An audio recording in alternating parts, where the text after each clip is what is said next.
ప్రముఖ న్యాయవాదుల మీద యుద్ధం చేస్తా ఉన్నారు. అది ఏ రకమైన మేము యుద్ధం చేస్తాం సార్. దయచేసి నిరుద్యోగులు హలో నిరుద్యోగులతో యుద్ధం మేము చేస్తున్నాయి, మీరు చేపిస్తా ఉన్నారు. మీరు శరత్ గారు లాంటి వాళ్ళు చేపిస్తా ఉన్నారు. ఇదంతా కలిసి మీరు మా నిరుద్యోగులు మా కాంగ్రెస్ పార్టీలో అంతర్భాగం అని చెప్పి భావిస్తాం. మేమంతా నిరుద్యోగుల పక్షాన కాంగ్రెస్ పార్టీ ఉంటే మీరు అనవసరం మమ్మల్ని బదనాం చేసి ప్రయత్నం చేస్తారు. ఆయనే వివాదం చేస్తాడు. అభ్యర్థి లేదు శరత్ గారు. ఇప్పటి వరకు నిరుద్యోగుల కేసులు ఫైట్ చేయడానికి రాష్ట్ర ప్రభుత్వం ఎంత డబ్బులు ఖర్చు పెట్టింది న్యాయవాదుల మీద? దాని మీద ఏదైనా చెప్తారా? అడిగితే దానికి సమాధానం చెప్తారా? మీరు ఆర్టీఐ కడితే ఇస్తారు సార్. ఇక్కడ వివాదాలు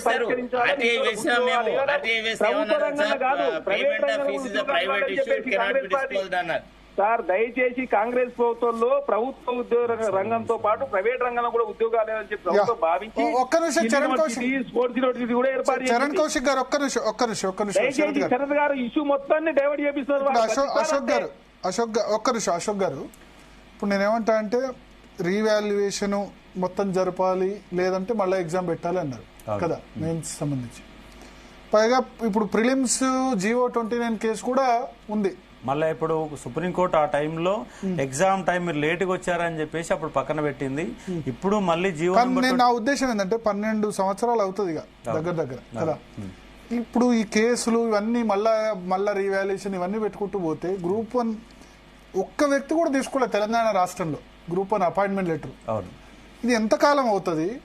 దీనివల్ల ఇప్పుడు ఎవరో ఒకళ్ళు ఇప్పుడు నెక్స్ట్ ఎగ్జామ్ పెట్టినా సరే దానిలో కూడా ఏంటంటే మా రిజల్ట్ సెలెక్ట్ అయ్యేది 563 మందే. సెలెక్ట్ కాని వాళ్ళు చాలా మంది ఉంటారు.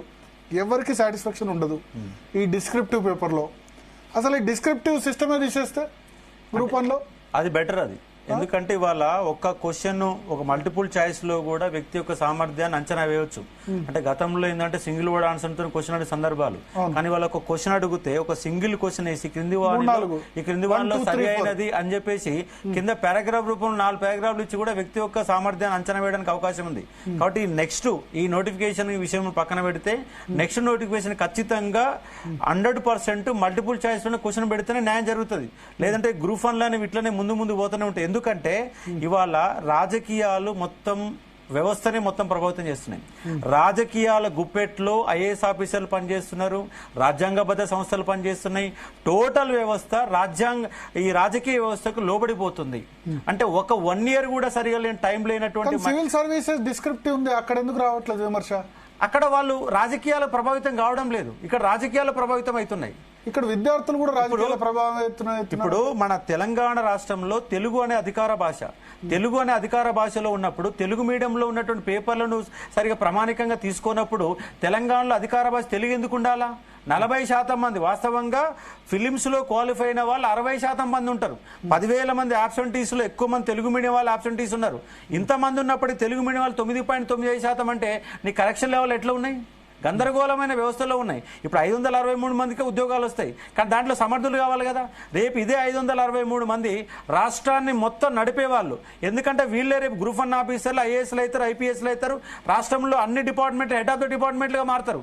రాష్ట్రమే 563 పోస్టులు 70 ఏళ్ల చరిత్రలో APPS లో అన్ని పోస్టులు పడలే, రాబోయే 50 ఏళ్ళు కూడా అన్ని పోస్టులు పడవు. అంటే రాష్ట్రాన్ని గుప్పెట్లు పెట్టే ఒక వ్యవస్థ 563. మల్టిపుల్ చాయిస్ తో కూడా ఎందుకంటే కొంత ఇప్పుడు Group 1 కాబట్టి దీనికి కంపల్సరీ డిస్క్రిప్టివ్ ఉండాలి, ఇంటర్వ్యూ కూడా ఉండాలని కొద్దిమంది అన్నారు. యాక్చువల్లీ ఇంటర్వ్యూ కూడా గతంలో ఇంటర్వ్యూ ఉంటేనే ఉద్యోగాలు అమ్ముతున్నారు అని చెప్పి ఇంటర్వ్యూలు పక్కన పెట్టారు. ఇప్పుడు ఆ ఇంటర్వ్యూలు పక్కన పెట్టినాక ఇప్పుడు మల్టిపుల్ చాయిస్ లో కూడా సమర్థ చేయవచ్చు. ఎందుకంటే వీళ్ళు లోపాలు జరుగుతున్నాయి కదా.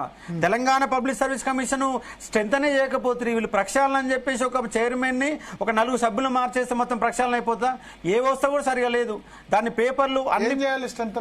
స్ట్రెంత్ అంటే టోటల్ గా దాంట్లో అవుట్ సోర్సింగ్ కానీ కాంట్రాక్ట్ బేస్లో కానీ ఎవరు పనిచేయలేదు. వాళ్ళు పనిచేయడానికి ఎంతమంది ఉద్యోగులు అవసరం ఉందో ఫస్ట్ రిక్రూట్మెంట్, అందరికంటే ముందు రిక్రూట్మెంట్ చేయాల్సింది తెలంగాణ పబ్లిక్ సర్వీస్ ఖాళీలు మొత్తం భర్తీ చేయండి. వాళ్ళు ఫుల్ స్ట్రెంత్ అని ఇవ్వండి. యూనివర్సిటీలో ప్రొఫెసర్ లేకుండా Group 1 పేపర్ వాల్యుయేషన్ అంటే జరుగుతుంది. గత గవర్నమెంట్ నింపకపోయా, ఈ గవర్నమెంట్ రాగానే మేము నింపుతాం అని చెప్పి 20 నెలలు అవుతుంది. దాని నిబంధనలు పక్కన పెట్టారు. టోటల్ అయ్యాల TRS గవర్నమెంట్ విద్యా వ్యవస్థను పక్కన పెట్టింది, వాళ్ళ కాంగ్రెస్ కూడా విద్యా వ్యవస్థను పక్కన పెడుతుంది. 20 నెలలు అవుతుంది, ఒక్క నోటిఫికేషన్ లేదు. ఇవాళ నిరుద్యోగులు అనే వాళ్ళు పోలీస్ రిక్రూట్మెంట్ బోర్డు కోసం 15,000 కనీసం 20,000 ఉద్యోగాలని వాళ్ళు డిమాండ్ చేస్తున్నారు. మెగా డిఎస్ కోసం డిఎస్ చేస్తున్నారు. పాత గ్రూప్ 1 గ్రూప్ 2 పక్కన పెట్టి కొత్త గ్రూప్ 1 గ్రూప్ 2 3 వేసుకోవచ్చు. వాళ్ళ పవర్ సెక్టర్లో 5,368 ఉద్యోగాలు రెడీగా ఉన్నాయి. ఆర్థిక శాఖ ఆమోదం వచ్చింది. వాటికేం రోగం ఉద్యోగాలు నింపుకోవడానికి? ఇవేం కోట్ల కేసు ఉన్నాయని గ్రూప్ 1 గ్రూప్ 2 ఉందని ఆపుతున్నారు. మరి పవర్ సెక్టర్కు ఈ కోర్టులో ఏడ కేసు ఉంది, పోలీస్ డిపార్ట్మెంట్కి ఏడ కేసు ఉంది, డిఎస్కి ఏడ కేసు ఉంది? ఇవన్నీ కూడా పక్కన పెట్టి వీళ్ళకి ఉద్యోగాలు నింపే ఆలోచనే లేదు. అందుకే మళ్ళొకసారి రాష్ట్రంలో ఉన్న నిరుద్యోగులందరినీ కదిలించాలనే ఉద్దేశంతోనే రేపు 15వ తారీఖు నుంచి నేను ఆమరణ నిరాహార దీక్ష నిరుద్యోగులతో కలిసి చేయబోతున్నాను.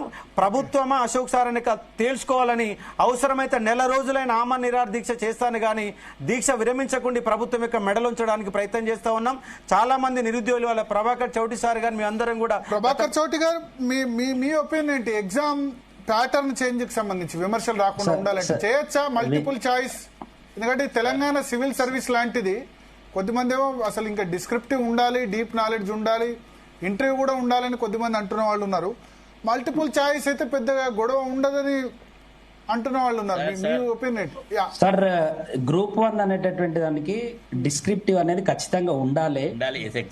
ఇప్పుడు యూపీఎస్సీ లాంటి ఎగ్జామ్ మొత్తం డిస్క్రిప్టివ్ తోటే జరుగుతున్నది. ఇక్కడ ప్రొసీజరల్ ల్యాప్సెస్ వచ్చినాయి, ఎవాల్యుయేషన్ ల్యాప్సెస్ వచ్చినాయి. నేను ఒక 2-3 పాయింట్స్ చెప్తాను. ఎవాల్యుయేషన్ లో 2 ఎవాల్యుయేటర్స్ మాత్రమే ఉండాలి అని చెప్పినటువంటి టీజీపీఎస్సీ లాస్ట్ 3వ ఎవాల్యుయేటర్ ఎట్లా తెచ్చిరు అనేటటువంటి అంశం మీద ఎక్కడ స్పష్టత ఇయ్యలే. తర్వాత తెలుగుకు ఒక ఆన్సర్ షీట్ ఇవ్వాలి కదా, వాళ్ళు జనరల్ గా కీ ఇవ్వాలి కదా, తెలుగు అనేటటువంటి సబ్జెక్ట్, తెలుగు మీడియం కి సంబంధించినటువంటి వాటికి బ్లూ ప్రింట్ ఇవ్వలేదు, కీ ఇవ్వలేదు. అది ప్రొసీజరల్ ల్యాబ్స్. తర్వాత ఒకే పేపర్ను, ఇంగ్లీష్ మీడియం పేపర్ను, తెలుగు మీడియం పేపర్ని ఒకటే దిద్దారు అనేటటువంటి అంశాన్ని కూడా ఎవాల్యుయేషన్ లో చూపెట్టిరు. 3వది, ఎవాల్యుయేషన్ లో తప్పులు ఉన్నాయి సార్. ఇక్కడ పేపర్లు రాయడంలో తప్పు లేదు, విద్యార్థులకు భారం లేదు. Cream of the Telangana people group 1 services లకి వెళ్ళాలి అనేది కదా ఈ ఎగ్జామ్ యొక్క ఉద్దేశం. ఎగ్జామ్ యొక్క పర్పస్ అనేది బెటర్ పీపుల్ ని తీసుకోవాలనేది. కానీ ఈ ఎగ్జామ్ మాకు కండక్ట్ చేయడం చేతనైతే లేదు కాబట్టి మేము ఆబ్జెక్టివ్ టైప్ లోకి వెళ్తామనడం మాత్రం కరెక్ట్ కాదు. సో చాలా సజెషన్స్ వస్తుండొచ్చు. ఇప్పుడు ఆబ్జెక్టివ్ టైప్ లో కూడా నెట్ ఎగ్జామ్ లీక్ కాలేదా, ఎస్ఎస్సి ఎగ్జామ్ లీక్ కాలేదా, లేకపోతే ఇప్పుడు